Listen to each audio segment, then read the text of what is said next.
Queridos irmãos, boa noite. O tema trazido a exame nesta noite nos evoca uma dimensão pela qual nos sentimos vinculados, ligados àquilo que de melhor nos toca o coração.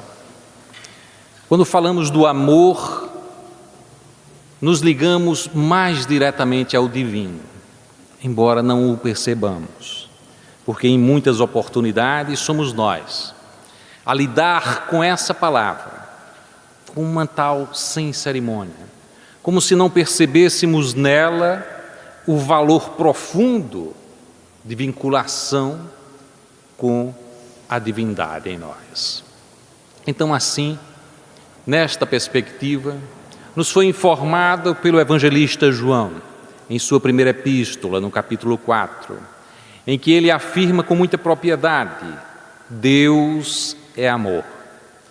Havia certamente, nesta perspectiva de nos afirmar que Deus é amor, uma segurança das lições, vinculadas às lições recebidas pelo mestre Nazareno, e ele reportava nesta sua afirmativa a ideia que devemos ter deste sentimento.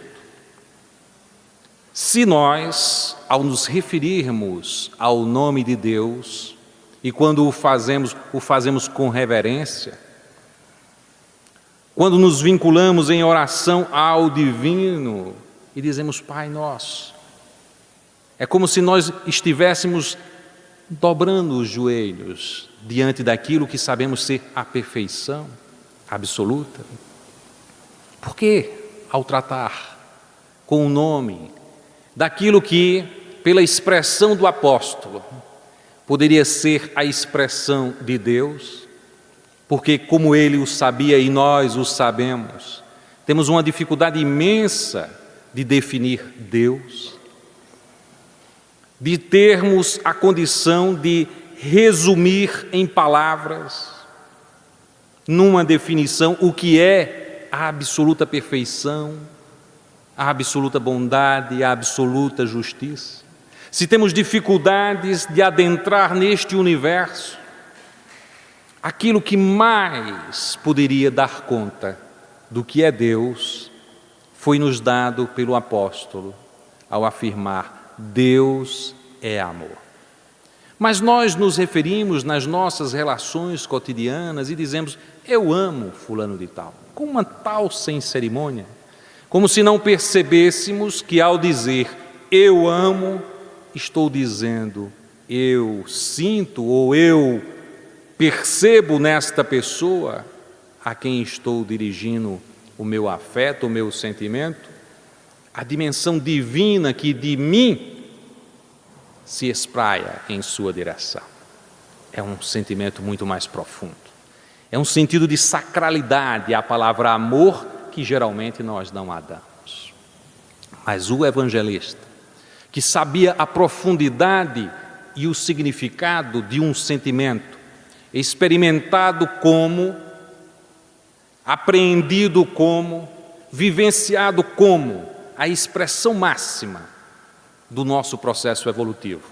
Porque se nos imaginamos ao longo do tempo, percorrendo uma grande trilha ascensional em direção à luz divina, que nos permita no futuro nos percebermos como seres angélicos, espíritos cristificados. Se nos imaginamos dessa forma, deveremos perceber que o caminho para alcançarmos esse desiderato é exatamente o de incorporarmos o valor do amor em nossas vidas. Quanto mais percebermos o significado e a profundidade do amor em nossas vidas, mais alcançaremos o espaço que nos está destinado no processo evolutivo para que cheguemos a nos vincular nos espaços angélicos, aquele convívio que todos anelamos de estarmos juntos aos espíritos superiores, estarmos juntos a Jesus e podermos, enfim, entender o significado do que Ele nos dizia, de que o reino de Deus está nos prometido, na medida em que, pelos nossos esforços, possamos galgar postos evolutivos, morais e espirituais para alcançar este espaço celestial. Mas se dizíamos assim que o valor do amor tem esta profundidade, por que não entendermos para os dias de hoje, em que estamos vivendo momentos tumultuados, momentos a exigir da nossa percepção, não apenas da razão, mas particularmente da emotividade, uma análise mais profunda de como nos situamos no mundo nos dias de hoje. Porque, afinal de contas, já era dito pelo Cristo, e está expresso no sermão profético, ele nos falava que haveriam os dias que estamos a vivenciar, onde o sofrimento iria graçar de modo muito significativo. E quando percebemos este sentido daquela profecia que não foi trazida por outro, senão por ele, o Mestre Nazareno, e que, portanto, devemos tomar esta observação e esta advertência do Cristo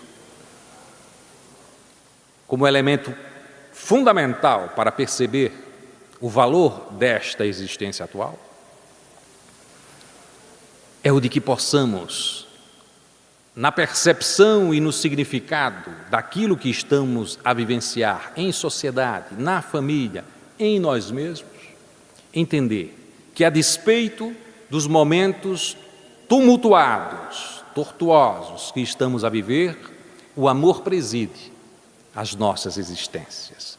O amor insiste e persiste em nossas vidas, nos convidando sempre para as transformações que são necessárias para que então possamos entender nesta vida atual toda a beleza do amor e todo o poder transformador do amor.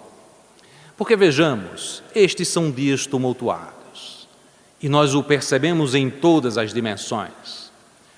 Nas situações de guerras que assistimos cotidianamente, na violência urbana, nas situações como as que estamos vivendo em nosso país, a exigir daqueles que se dizem cristãos um comportamento diferenciado, porque já pulula na vida social aqueles que, a despeito do entendimento de que somos todos irmãos, se acham e buscam diferenças, se acham diferentes e buscam diferenças, no sentido de se perceberem como tais,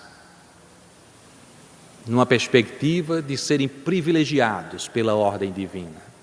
Alguns haverão de dizer, mas eu já tenho uma percepção diferenciada da sociedade. Eu já recolhi elementos da razão que me permitem dizer o que é melhor para a sociedade. E quantos não estão a dizer, do caos administrativo e político e econômico do país, a apontar o dedo e denunciar que tais e tais são culpados e que tais e tais são melhores alternativas. E se colocando numa posição de antagonismo. Porque eu não sei se há uma percepção clara do que hoje existe com o desenvolvimento da tecnologia e da internet e o uso massivo das redes sociais. Porque, veja bem, a grande conquista que a sociedade teve ao longo dos últimos tempos foi exatamente o fato de que nós saímos das pequenas comunidades, dos feudos, das pequenas vilas, para nos aproximarmos com a evolução das comunicações, com a evolução dos transportes. Nós nos conhecemos, nós nos visitamos, povos diferentes, migrando para que possamos nos entender no diferente. E ao longo dos tempos nós fizemos isso. De repente, a China é um ambiente que eu conheço, se não conheço porque visitei, mas o visito pela televisão, pelo computador, e aí esses povos já se aproximam da minha realidade. E assim como nós nos tornamos próximos deles outros, mas também nos visitamos, também realizamos trocas, nos interessamos pelos outros povos, buscamos aprender uma outra língua para poder nos comunicar com os outros.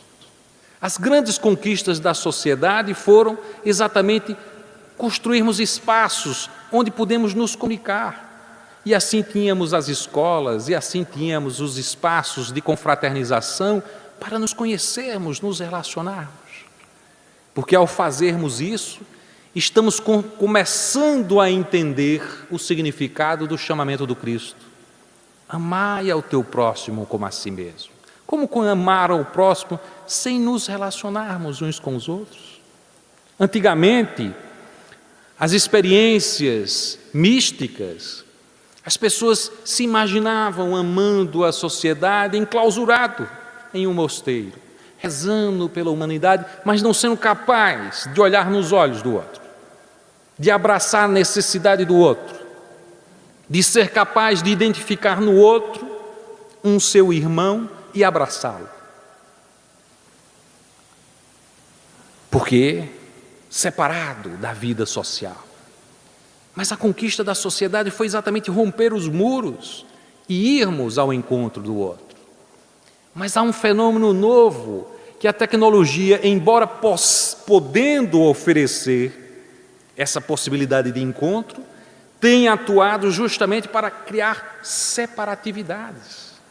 Assim é que vocês, de repente, imaginam-se indo para a internet e você se filia num grupo. Então, há o grupo dos que gostam de chorinho. Então, você só se relaciona com os grupos de quem gosta de chorinho. E aí deixa de ouvir um jazz, deixa de ouvir uma outra coisa, uma música clássica.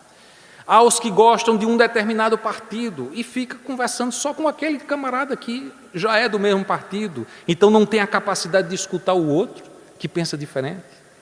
Há os que gostam de ficar curtindo e ir num grupo de um time de futebol e imagina o outro como um adversário a tal ponto de que antes de uma contenda em um jogo de futebol se transforma uma contenda verdadeira numa briga de rua, porque você não reconhece no outro alguém semelhante a você. Você só se imagina igual quando é semelhante em tudo o que você pensa. E aí nós vamos construindo a separatividade que tínhamos antes. Se somos brancos, não gostamos do negro. Se somos do Sudeste, não gostamos do Nordeste. Se somos do Nordeste, não gostamos do Sudeste. E daí criamos essa coisa. Que coisa absurda é essa? Que a gente, ao invés de buscar nos aproximar, estamos construindo a separatividade.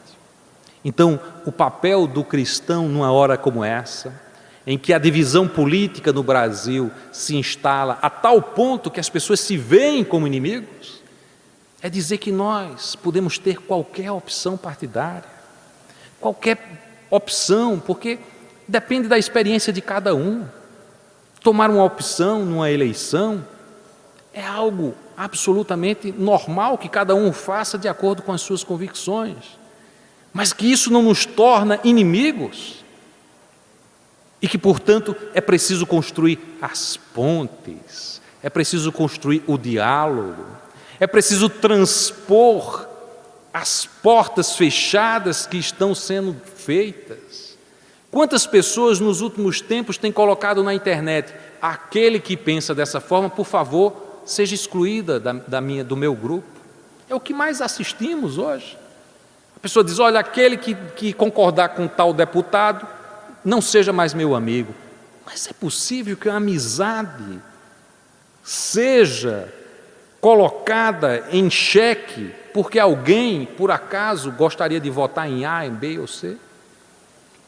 Se somos assim tão intolerantes, como vamos enxergar naquele próximo que não é tão próximo, naquele que absolutamente é indiferente porque nós não o conhecemos, mas que passa diante de nós, e reconhecer nele um irmão? Porque se não o fazemos assim, estamos dando as costas ao chamamento do Cristo. Porque foi exatamente isso que Ele, há 2000 anos, veio nos chamar. Amai o teu semelhante como a ti mesmo. E quando Ele o fazia direcionado à fragilidade que já tínhamos. Porque o ser que é frágil quer tudo para si mesmo. O ser que é frágil é egoísta. Ele quer do mundo tudo o que ele possa ter. E o Cristo disse: ama o teu próximo do jeito que tu te amas. E como nós queremos tudo de bom para nós, Ele nos convocava a querer o mesmo em direção ao próximo. Mas é porque estava falando ao frágil que somos. Mas Ele também reconhecia que existem pessoas que não gostam de si mesmos. E aquele que não se gosta de si mesmo, se ele já não se gosta, e ele for tratar o outro da forma como ele se trata, ele vai tratar mal ao próximo. E aí o Cristo nos traz uma sentença que é perfeita, que não tem mais nenhuma dúvida, que não gera mais nenhuma imperfeição, no sentido do entendimento do amor. Porque, naqueles instantes da última ceia, Ele reúne o seu colégio apostolar e, chamando-os de amigos, diz: amai-vos uns aos outros, como eu vos amei. E aí é perfeito, porque não é mais você amar o outro como você se ama, egoicamente, mas amar ao outro como Ele nos amou. E aí é a busca do amor em profundidade, que é essa conquista que devemos buscar trazer para as nossas vidas. O amor, afinal de contas, ele é um sentimento que cresce em valor. A gente às vezes cita simplesmente o amor, mas o que é o amor? Para um primitivo, o amor pode ser aquela ideia primeira de ter uma família e, na reunião familiar, ter a ideia de proteger aqueles entes, os filhos, os agregados que se tornam ali aquele núcleo primeiro de uma afetividade. E isso eu posso chamar de amor. Chamamos de amor em outras existências esse sentimento, ainda muito primitivo, de imaginar o amor apenas em direção àquela prole. E porque aquela prole significa a extensão de nós mesmos, porque em última instância somos egoístas. E vemos no outro a extensão de nós mesmos. É por isso que gostamos do outro, gostamos do filho, principalmente se o filho for muito parecido com a gente. Aí a gente diz: esse eu gosto mais porque ele é mais parecido comigo, porque somos egoístas. E no primitivismo que já vivenciamos ainda muito forte, esse era o sentimento primeiro, e chamávamos isso eu amo. Olha a diferença desse eu amo com a ideia que o Cristo nos trouxe há 2000 anos. E temos 2000 anos de várias existências tendo dificuldade de entender a profundidade desse sentimento. Mas digamos, experienciamos essas coisas e vemos na relação que se estabelece entre a mãe e o filho como aquela relação de amor que mais se aproxima do amor que o Cristo veio nos ensinar, porque é um amor desinteressado. O amor da mãe por um filho é um amor todo entrega, e por isso mesmo significa talvez o amor no seu significado máximo daquilo que vivemos ainda na imperfeição do que somos. É tanto que nas reuniões mediúnicas, os espíritos que se chegam nestas reuniões, aturdidos, ainda envolvidos em vingança, em sentimentos de vingança, ainda muito endurecidos nos seus corações, para serem tocados pela luz, muitas vezes, há necessidade de um espírito que se fez mãe daquele outro aparecer, porque ele se toca pelo amor que ele reconheceu em alguma existência, o amor da mãe. E muitas vezes são resgatados exatamente na companhia de uma mãezinha que vem à reunião mediúnica alertá-lo para a possibilidade de resgate, na medida em que ele se reconheça na infelicidade que ele se encontra. Então o amor materno é aquela primeira expressão de amor, e aí nós dizemos, eu sou amado. Como é que essa pessoa pode ter tal sentimento por mim? E às vezes a gente fica curioso, o que é que essa pessoa sente ao me amar? E aí nessa curiosidade nós começamos a pensar, eu gostaria de ter esse sentimento, de ter essa felicidade que a mãe, por exemplo, tem ao vivenciar o amor pelo filho.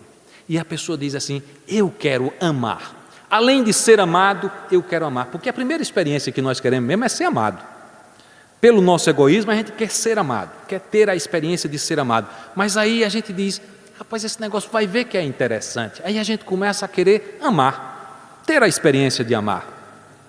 E nesses dias atuais, a grande expectativa que nós temos é de amar e ser amado, que é uma experiência relativamente nova na evolução da sociedade. Vejamos, a grande maioria dos casamentos que eram realizados, por exemplo, até há bem pouco tempo, eu digo isso na evolução da sociedade. Há 100 anos atrás, digamos, que a grande maioria dos casamentos, mas a expressiva maioria dos casamentos, eram arranjadas pelas famílias. E ainda hoje, em boa parte do mundo, os casamentos são arranjados. São decisões de pais, dos pais de um com os pais de outros, e fazem os casamentos, por interesses, por isso, por aquilo. Então, essa ideia de que eu vou me casar por amor é uma coisa muito recente, de ter a experiência de amar. Lógico que teve já experiências outras, ao longo da história da humanidade nós tivemos, mas era marginal. Mas hoje, nos dias atuais, nas sociedades modernas, o grande desafio, e às vezes isso até nos provoca angústia, é o de querermos amar e sermos amados. Amar e ser amado na mesma intensidade. Porque isso implica também numa visão ainda primitiva, ainda infantil nossa. Nós queremos amar e ser amado na mesma condição. E é por isso que os jovenzinhos, os namoradozinhos ainda no início, né, dos seus primeiros relacionamentos, aí olha, a menina olha para o rapaz e diz assim, mas você não me ama da mesma forma que eu te amo. Não tem essas coisas assim? Aí diz, eu faço isso por você, você nem fez igual para mim, né? Fica medindo o amor, como se o amor pudesse ser uma coisa que a gente medisse, né? Diz, olha, tá vendo? Eu faço mais por você do que você faz por mim. O amor que eu tenho por você é maior do que o amor que eu tenho. Comparemos com o Cristo. O Cristo nunca, em nenhum momento, pode olhar no Evangelho, ele diz, queridos, sejamos amados. Em nenhum momento. Sempre ama, é no imperativo, ama, é uma direção nossa em relação aos outros. Experimentar o amor é amar, independente do que vá receber. E Huberto Roden, fazendo uma análise sobre o amor e a posse, a ideia do amor e da posse, afirma com muita propriedade que ninguém nunca é tão amado quanto aquele que ama sem esperar ser amado. Aquele que ama sem esperar ser amado é aquele que experimenta toda a intensidade de ser amado. Mas nós não pensamos assim. Nós ficamos medindo, ainda desconfiados. Eu amo, mas sei lá, eu acho que fulano não me ama da mesma forma. Porque ainda somos primitivos, ainda somos infantis em perceber o amor. E aí eu quero novamente ligar esta nossa compreensão, como a gente fala amar, né? Eu amo você, mas você não ama da mesma forma. É egoísta. Com a ideia que o João Evangelista nos traz, de nos dizer, Deus é amor. E aí é uma convocação para a gente olhar para a pessoa que a gente diz, eu te amo, e dizer, quando eu olho para você, eu penso na divindade, que é Deus, e que me aproxima de ti. Olha que coisa muito mais forte, que coisa muito mais intensa. E a palavra amor ganha sacralidade. Nós já não falamos de amor tão como qualquer coisa. Como se disséssemos assim, você é feio ou você é bonito, que é uma coisa muito menos significativa, né? mas eu te amo, ganha uma ideia forte, ganha uma ideia poderosa, porque Deus é amor e, afinal de contas, a vida se sustenta no amor. Há uma passagem muito interessante da psicografia de Divaldo Franco, pelo espírito Eros, em que há um diálogo entre uma discípula, uma jovem discípula, e o mestre. E a jovem discípula se aproxima muito timidamente do mestre, do sábio, e lhe pergunta sobre o amor, o sentido do amor. E aí o sábio diz: afinal de contas, como é que tu percebes o amor? E ela, aquela juventude, né, observando aquele desafio feito pelo sábio, diz: sabe como eu penso o amor? Eu penso o amor como se fosse a ansiedade das praias, para ser beijada pelas ondas continuamente, chegando-se a ela. E depois dizia: eu penso como a ansiedade, a sofreguidão da raiz, ao adentrar na terra para poder gerar as condições de nutrição da planta. Eu fico imaginando como se fosse a rocha, anelando pelos ventos que vêm lhe acariciar, mesmo que ela vá se desgastar.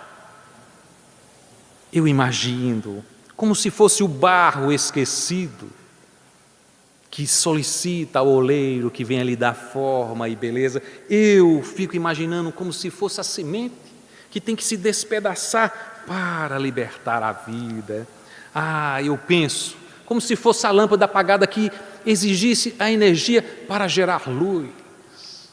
E veja que formas poéticas que a jovem traz na análise do amor, mas que é todo um sentido de desejo, algo exterior que iria vir lhe tocar e trazer luz à sua vida. E ela dizia: o amor é um sangue novo para o coração, é como o vinho a aquecer a alma enregelada nos momentos de frio. Assim eu vejo e sinto o amor. E aí ela pergunta ao mestre: e afinal de contas, como é que você percebe o amor? E o sábio diz: o amor é o doce e compreensivo companheiro da criatura em todos os dias da sua vida. E já dá uma impressão completamente nova, porque nos fornece a ideia de que não é algo que vai chegar, não é necessário uma ansiedade. O amor está presente a despeito de qualquer coisa. E ele diz: o amor é calmo, é ameno, para aquela ansiedade de quem se imagina uma rocha a esperar pelo vento, a lhe tocar e a lhe acariciar. E ele diz: considerado como instinto, o amor persiste quando descoberto pela razão. E ele vai dizer: veja bem, o amor não incendeia as paixões, ele dulcifica a paixão, jamais perturba, porque felicita e traz harmonia às pessoas. E ele vai dizer também que às vezes, confundido com o desejo, o amor permanece, mesmo quando este passa. É uma ideia profunda de amor.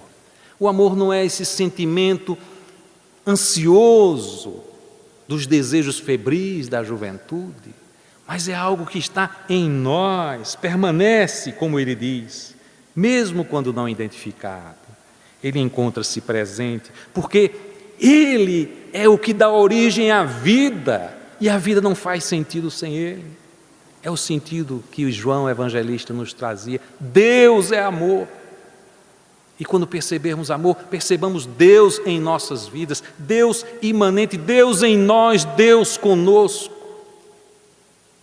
Isto é o amor, afinal de contas. E a jovem disse: mestre, na profundidade do que ela estava percebendo, ensinai-me esse amor, porque eu que vivo correndo atrás dele, ainda não tinha me apercebido da quantidade de amor que deve se irradiar de mim em direção a todos os outros, em todas as direções.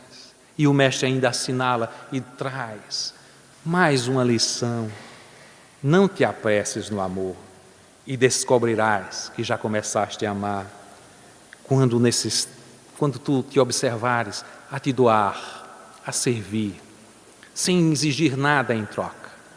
É aí que já estarás percebendo que o amor se faz presente em ti. É uma lição fabulosa, extraordinária, porque ela nos associa à ideia de como o amor vai crescendo em nossas vidas. Inicialmente ele é primitivo, e como primitivo, ele está associado aos instintos. Nós amamos possuindo, querendo ter a posse, sentindo a ideia de que a posse é o que me dá a ideia de ser amado ou de amar. Depois, queremos ter o amor sensação. São os grandes eventos, os grandes encontros, e imaginamos, fantasiamos viagens, né, momentos idílicos, no qual nos encontramos com aqueles nossos afeiçoados. Se é a paixão, o encontro do casal, imaginamos as diversas possibilidades de um encontro completamente inusitado, pode ser numa ilha paradisíaca. Nós imaginamos que o amor é a vivência dessas sensações fortes. Mas imaginemos que estamos a caminho de sair dessa impressão do amor para uma impressão mais rica, o amor que é sentimento. E o amor que é sentimento é aquele que nos convida a perceber o amor na identificação de que o outro, não apenas a afeição mais próxima, a afeição mais próxima do casal, do filho, do pai, do irmão, mas o outro é tão intensamente importante para mim, porque é filho de Deus. As criaturas todas, como o percebia Francisco de Assis, são importantes porque são criação divina. E quando eu percebo a riqueza de tudo que nos cerca como criação divina, eu amo em plenitude e eu tenho um sentido do amor. O mestre Nazareno, no capítulo 25 do Evangelho de Mateus, aquele que trata, em geral as pessoas dizem, é aquilo que trata do julgamento final, como se viesse Jesus, ao final dos tempos, julgar a nós outros e definir o nosso destino, se para o fogo eterno ou para a salvação eterna. Nenhuma coisa nem outra, porque todo convite do Cristo é um convite a desenvolvermos em nós a luminosidade, a lucidez, nos lucificarmos, trazermos luz à nossa vida, clareza, amor, intensidade de amor, e a percepção que ele nos dava era um caminho a ser construído em 3 direções. Ama ao Pai sobre todas as coisas, a verticalidade, aquele instante em que, contritos no coração, nós nos ajoelhamos e percebemos que há algo infinitamente bom e perfeito que preside a tudo e que, portanto, a nossa vida tem sentido. Apesar das aflições, apesar de tudo que enfrentamos na vida, tudo tem sentido porque o amor preside as nossas vidas. E nos encontramos nele na oração profunda. É uma tal profundidade quando assim o fazemos. Quando nos ajoelhamos, não necessariamente fisicamente, mas mentalmente nos lançamos de joelho diante do divino. E ao fazermos isso, nos percebemos na riqueza da profundidade da ligação, que não precisa de palavras. Madre Teresa de Calcutá, uma dessas maravilhosas almas que estiveram presentes nesses dias tumultuados que vivenciamos, ela tinha aqueles momentos de êxtase que esses grandes espíritos vivenciam e estava em oração profunda, recolhida a um canto, e era tal a sua entrega que ninguém se atrevia a chegar perto dela. Mas no momento em que ela, como que despertou e voltou às suas atividades, uma repórter se aproximou dela e disse: irmã, O que a senhora estava fazendo? Estava conversando com Deus. Era mesmo, irmã? E afinal de contas, o que a senhora dizia a Deus? Eu não dizia nada, eu só escutava.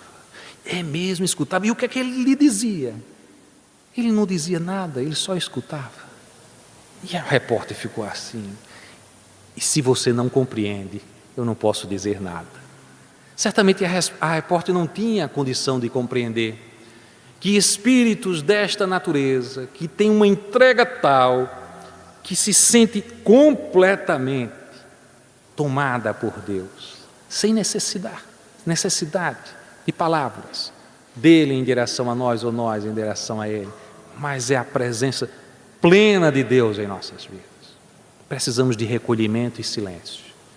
Precisamos do entendimento e da compreensão, da fé plena, da confiança plena em Deus, para nos encontrarmos nessa profundidade, em que sentimos Deus, conversamos com Deus, sem necessidade de palavras, de lá para cá, de cá para lá, completamente entregue. Mas há também um movimento, que é um movimento interno, que nos convida a compreender aquilo que somos. Quantas vezes durante a nossa existência, por um ato de amor a nós mesmos, nós dizemos: qual o significado da minha existência? E paramos um tempo para meditar e olhar aquilo que precisamos trabalhar, aprofundar, para nos colocarmos melhor na vida, para entendermos melhor a vida, para entendermos os que nos cercam e que muitas vezes nós os tomamos como adversários, nós os tomamos como problema da nossa vida.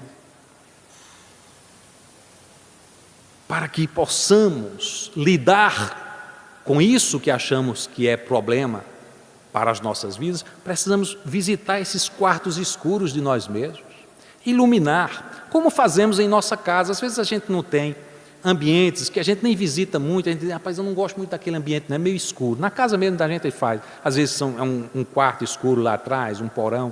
Pois bem, vamos lá iluminar, que a gente vai ver que não tem nenhum problema. Mas precisamos vivenciar, despertar esse local, visualizar esse local. Quando infância, temos muito essa coisa de termos medo de alguns quartos escuros e tudo mais. E parece que amadurecemos e carregamos essa criança que tem medo dos quartos escuros. Figurativamente, esses quadros escuros estão dentro de nós. Nós precisamos iluminar, ir lá com a lanterna iluminando esse espaçozinho que eu não entendo direito, essa revolta que eu tenho diante da vida, essa exaltação, essa depressão que me acompanha nesse instante.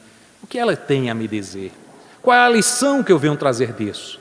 Porque não há nada em nossa existência que não tenha um significado. Por mais que muitas vezes possamos dizer: a minha vida não tem sentido, estou em desespero, minha vida não tem sentido. Ou então enxergamos isso no outro: é um filho que está passando por uma depressão, é um irmão que está passando por um grave caso de ansiedade, é outro na nossa vida que é revoltado. São essas três coisas que Joana de Ângeles tem nos chamado a atenção, de que são os males mais importantes para os dias de hoje. São as pessoas extremamente excitadas. E Joana diz: parece como que uma tempestade de raios. Tudo age impulsivamente, como se tivesse realmente em trovoadas, soltando raios. Estas pessoas revoltadas precisam vivenciar o amor com o uso da razão e um amor desinteressado em relação aos outros. É a melhor cura. Está vivendo revoltado? As pessoas em geral passam por uma revolta e a gente diz assim: vamos começar. Porque sempre aparece alguém, e é sempre um convite que vem do céu, que chega e diz assim: olha, irmão, vamos fazer uma visitazinha ali naquele hospital, porque eu tenho um colega que está passando por uma dificuldade, está precisando de mim. Eu sei que é só algum minuto, aí vai e leva aquela para visitar.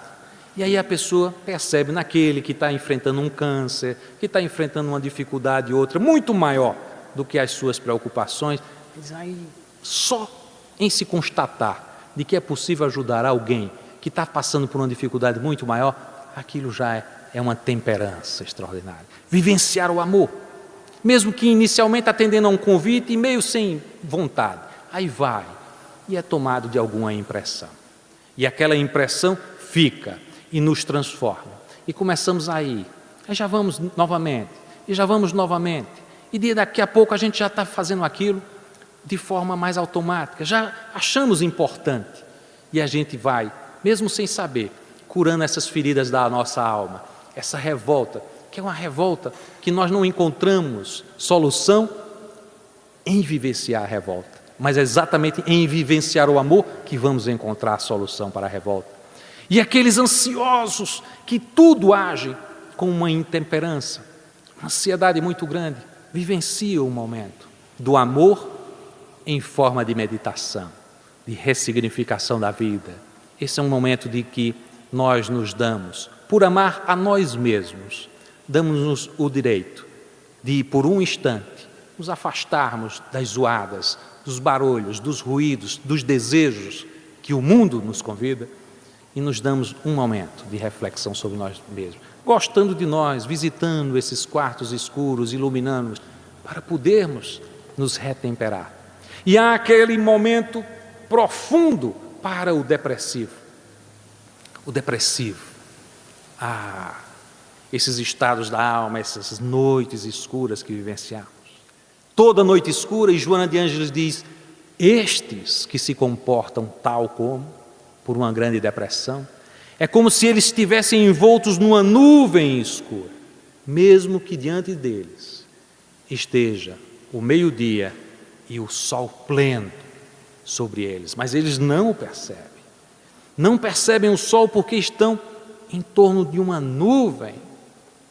É preciso vivenciar o amor no trabalho, no serviço, em se lançar em direção aos outros, sair de si mesmo e abraçar ao outro em serviço, para poder superar essa sua situação. O sol do amor nos acompanha em todos os instantes, em todas as aflições. O sol do amor é Deus em nossas vidas. Não nos falta em nenhuma circunstância. Quando imaginamos, perdemos um ente querido. Não perdemos. Ele permanece em nossas vidas.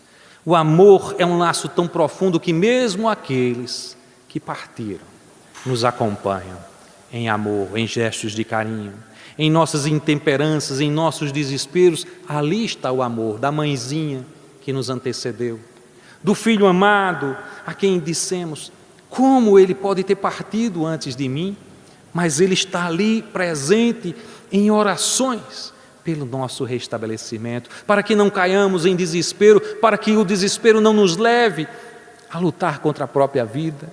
E aquela mãe, aquele filho, aquele ente querido, ao nos olhar de onde estão nos amando, porque o sol do amor nos acompanha em todos os instantes e transcende a vida física. Nesse instante, nesta assembleia, em que possamos ter aqui uma certa quantidade de amigos que aqui se fazem na carne, buscando a compreensão do amor em si, quantos outros nesta assembleia grandiosa nos acompanham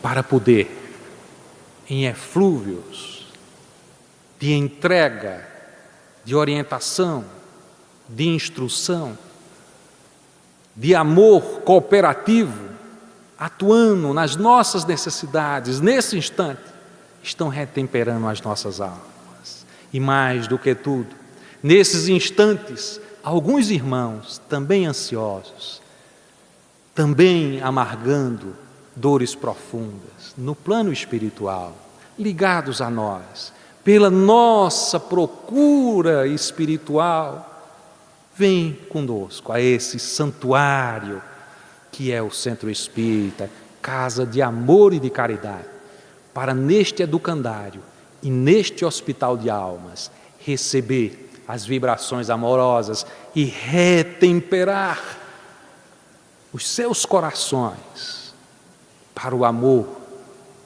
que nunca nos abandona. Ouçamos na perspectiva do Cristo, naquele capítulo 25 que fala do julgamento, que as pessoas imaginam o julgamento final, mas que o Cristo falava do fim do ciclo, que são esses dias. E ele nos afirmava na separação das ovelhas que iriam para o lado direito e aqueles, os bodes que iriam para o lado esquerdo, na separação para os que irão ficar na terra nesse mundo de regeneração. E afirmava as coisas simples que devemos fazer no reconhecimento do amor que ele nos convocava a vivenciar. Eu estava com fome e tu me deste de comer.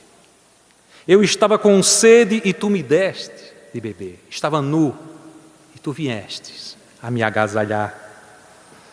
Eu apareci como estrangeiro e foste tu a me receber. Eu estava doente e foste tu a me visitar. Eu estava preso e tu me vieste ver. Só isso ele falava. Só essas necessidades. Mas era a caridade que devemos ter para com os nossos irmãos. E ainda dizia, porque aqueles que o seguiam diziam, mas Senhor, quando foi que tu estivesses nu e eu te vesti? Quando tiveste fome e eu te dei de comer? Todas as vezes em que fizeste a um destes meus irmãozinhos, olha que generosidade, a um desses meus irmãozinhos, foi a mim que tu fizestes. Não chegaremos a vivenciar o mundo de regeneração, a terra, nestes próximos dias, se não formos capazes de olhar os nossos irmãos nas suas necessidades e dar de comer, de beber, vestir, visitar o doente, ir ver o preso. E olha que coisa importante, porque o Cristo não disse: visitai o preso de tal partido, ou então visitai o preso que foi injustiçado. Porque ele está preso lá, mas na realidade ele não devia estar preso, então vá visitar ele. Ele não disse isso, ele disse, estava preso e tu não me visitaste. A nos dizer que todo preso, mesmo aquele mais violento, é nosso irmão e merece ser visitado. Aquele que estava nu, poderia estar nu por diversos motivos. Alguém poderá dizer, sabe por que ele está nu? Porque ele tinha dinheiro, deixou a família, caiu na cachaça, não sei o quê. Nós fazemos isso, nós julgamos. Aí dizendo, não vou ajudar não, porque ele está nu hoje por causa disso. O Cristo não disse em que situação a pessoa estando nu deveria ser vestido. Ele disse, estava nu e tu não me vestistes. Então, fica à minha esquerda. Eu estava preso e tu não me visitastes. Fica à minha esquerda. Eu estava com fome e com sede e tu não me deste de comer e nem de beber. Tudo o que temos que fazer é superar a nossa avareza, egoísmo, orgulho, que nos impede de visitar o doente. A vaidade que nos faz querer os bons vestidos, as boas roupas para nós mesmos, mas que não somos capazes de amparar quem no frio, enregelado, batendo os dentes, espera um agasalho. E dizemos, de que adianta? Eu vou dar um agasalho, ele vai trocar por droga, por bebida. Mas o Cristo não nos falou assim, só dê agasalho a quem não vai trocar essa manta por outra coisa. Vá e faça. E é todo o desafio que temos a realizar para entendermos o amor em profundidade, como Cristo nos informou. Sobre essa ideia de justiça, porque ainda temos uma dificuldade muito grande. De todas as sentenças que nos ligam ao amor do Cristo, a mais forte, aquela que tem um conteúdo mais profundo, que fala mais a nossa fragilidade de entender a sua mensagem, é quando ele nos diz, amai os vossos inimigos. E aí dizemos, aí é demais, ele está pedindo demais de nós outros. E nós não vamos chegar ao mundo de regeneração com o sentimento do ódio, com o sentimento do rancor, porque ele nos coloca em vibração baixa e o mundo que vivemos está passando por uma mudança de vibração, vai ficar um mundo muito mais sutil. E nós, ao vibrarmos com o ódio, com o rancor, com o egoísmo, com a vaidade, vamos vibrar densamente, vamos habitar mundos mais atrasados, não ficamos aqui. O convite ao amor que o Cristo nos dá, nos remete a uma figura amorosa, generosa, de Francisco de Assis. Naqueles tempos, ele tinha uma experiência muito própria, porque ele caminhava em direção aos eremitérios, e havia um no Monte Casale. Ali ele reunia alguns amigos, e ele tinha uma sistemática na qual a vivência com os amigos era tal que um ficava lá no eremitério cuidando daquele pequeno ranchozinho que eles construíam, com alguns galhos, um barrozinho.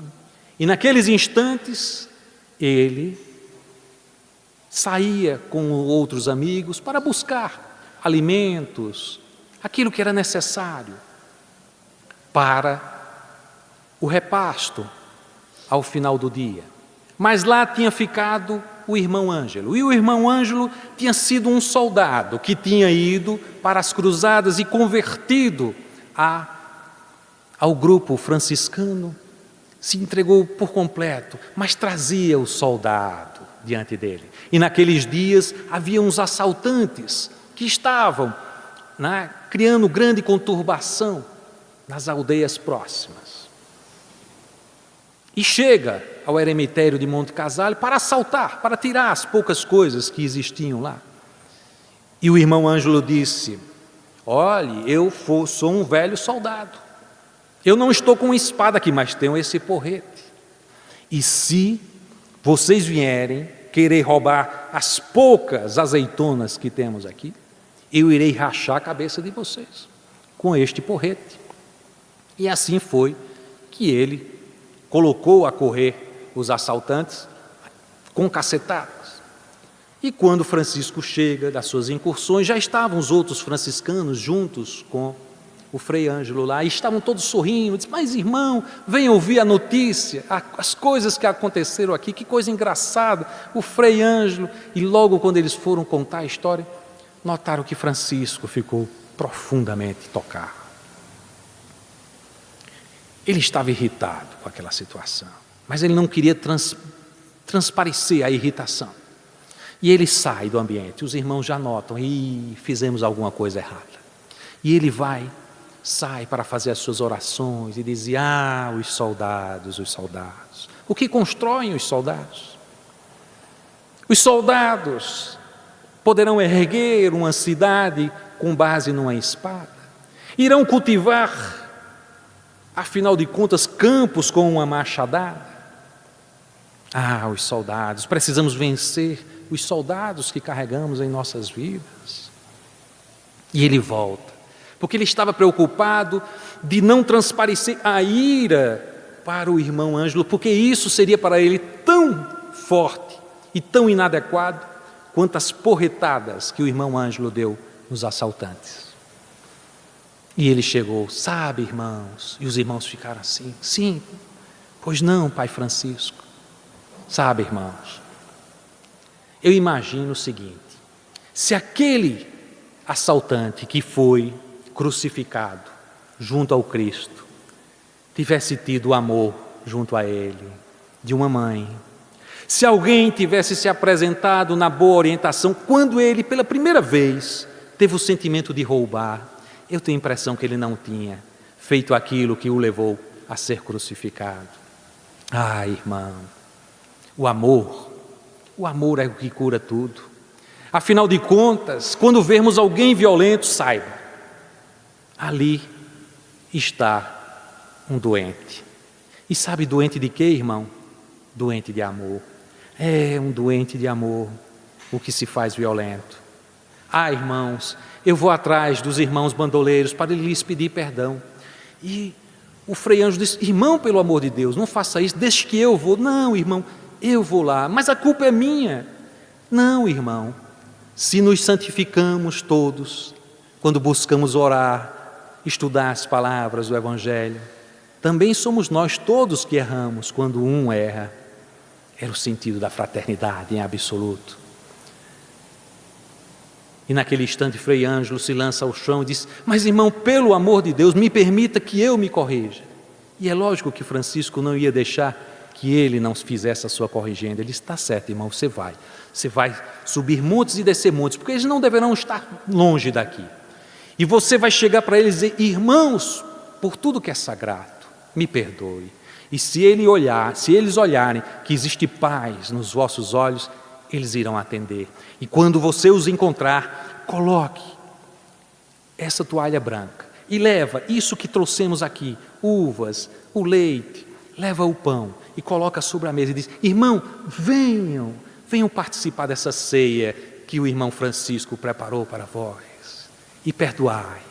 E você vai falar com ele com tal brandura e vai pedir perdão a eles, que quando pedir perdão e eles estiverem agraciados com aquilo que estamos a partilhar, você vai pedir que, pelo amor de Deus, eles nunca mais usem de violência com os seus irmãos. E aí, depois, tudo que vier a acontecer, deixemos na mão de Deus. E eles voltaram. E os cronistas reportam que logo depois, ao longo dos dias, os irmãos bandoleiros vinham, traziam os galhos necessários a fazer as fogueiras e iam compartilhar os alimentos com os irmãos franciscanos. E nessas ocasiões, Francisco lavava os seus pés e os ensinava sobre o Evangelho de Jesus.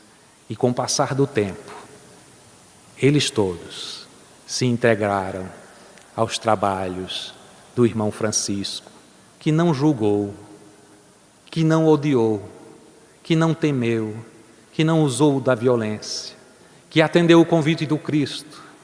Porque para vivenciar o amor é primeiro necessário tolerar, é preciso compreender, é preciso querer ajudar. E se nós ainda, diante dos adversários, não tivermos condições de perdoar, pelo menos comecemos um primeiro momento, que é o da compreensão da fragilidade do outro. E se pudermos, em algum dia, nós fizermos uma oração sentida por aquele que tomamos como adversário, façamos essa oração. E continuemos servindo, e continuemos ajudando, e continuemos orando, porque através da tolerância, da compreensão, da caridade, certamente, daqui a pouco, nós vamos começar a entender que estamos amando, e amando como Cristo nos ensinou a amar, desinteressadamente, sem querer nada em troca. Que o amor do Cristo faça morada no coração de todos nós. Assim seja.